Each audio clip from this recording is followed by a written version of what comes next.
എന്നാലും നമ്മളൊന്ന് ശ്രമിച്ചു നോക്കുന്നതിൽ കുഴപ്പമൊന്നുമില്ലല്ലോ.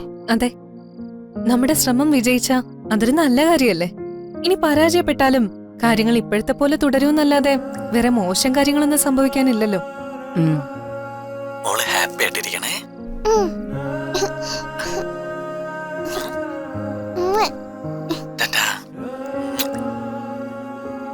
പൂർണിമ ചേച്ചിയും ചേട്ടനെയും ഒന്നിപ്പിക്കാൻ വേണ്ട കാര്യങ്ങളൊക്കെ ഞങ്ങൾ ചെയ്തോളാം. അതിനു വേണ്ട എല്ലാ സപ്പോർട്ടും ചെയ്ത് ഞങ്ങളുടെ ഒപ്പം മുത്തശ്ശി ഉണ്ടായാൽ മതി. നിങ്ങൾ പറയുന്നത് കേട്ടിട്ട് ഒരു ശ്രമം നടത്തി നോക്കാന്ന് എനിക്കും തോന്നണു. ആ മനസ്സ് മതി, ബാക്കി എല്ലാം ശരിയായിക്കോളും.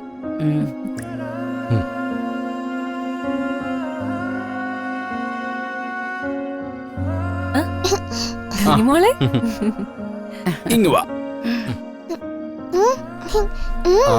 ആ എന്താ പരിപാടിയെന്നോ? എന്താ പരിപാടിയെന്ന് ചോദിച്ചാലേ, ഞങ്ങള് ഒരു സീക്രട്ട് മിഷൻ പ്ലാൻ ചെയ്തതാ. ആരോടും പറയാതിരുന്ന ഈ മിഷനില് ധോനി മോളെയും ഞങ്ങളുടെ കൂടെ കൂട്ടാം.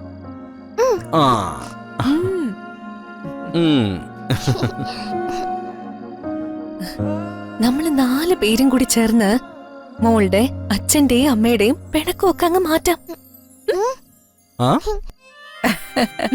അവര് 2 പേരും പഴയ പോലെ ഒന്നിച്ച് ധ്വനിമോൾക്കൊപ്പം ഉണ്ടാവണം. അതാണ് ഞങ്ങളുടെ പ്ലാൻ.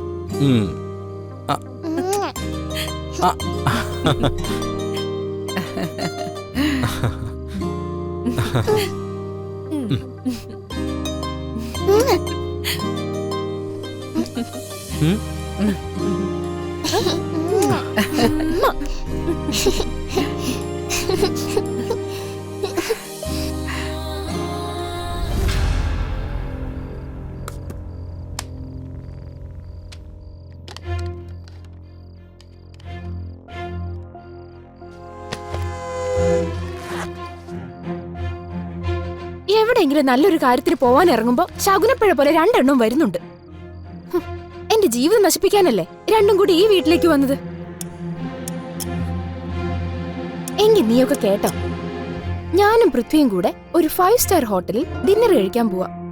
നിങ്ങൾ എവിടെ പോയാ ഞങ്ങൾക്ക് എന്താ ഷീ? വേണ്ടടി, അഭിനയിക്കണ്ട. ഞാൻ നന്നായി ജീവിക്കുന്നതില് നിനക്ക് കുശുമ്പാണെന്ന് എനിക്ക് നന്നായിട്ട് അറിയാം. ഇതൊക്കെ അക്ഷിതയ്ക്ക് വെറുതെ തോന്നുന്നതാ. അതെ, എനിക്ക് വെറുതെ തോന്നുന്നതാ. സമ്മതിച്ചു. എന്താ പോരെ? നീയൊക്കെ അഭയാർത്ഥികളെ പോലെ ഇവിടെ താമസിച്ചോ? നിന്റെ ഭർത്താവ് ഇതുവരെ നിനക്ക് മര്യാദയ്ക്ക് ഒരു നേരത്തെ ഫുഡെങ്കിലും വാങ്ങിച്ചു തന്നിട്ടുണ്ടോ? ഇല്ലല്ലോ. പക്ഷെ എന്റെ പൃഥ്വി എന്നെ നോക്കുന്നത് രാജകുമാരിയെ പോലെയാ. നല്ല കാര്യം. ഇന്നും അങ്ങനെ തന്നെ സന്തോഷായിട്ടിരിക്കട്ടെ. മാതി ദുർഗ, നിന്റെ അഭിനയം. ഉള്ളിൽ കരഞ്ഞുകൊണ്ട് നീ സന്തോഷം അഭിനയിക്കുന്നതാ. നിന്നെ എനിക്ക് നന്നായിട്ട് അറിയാവുന്നതല്ലേ.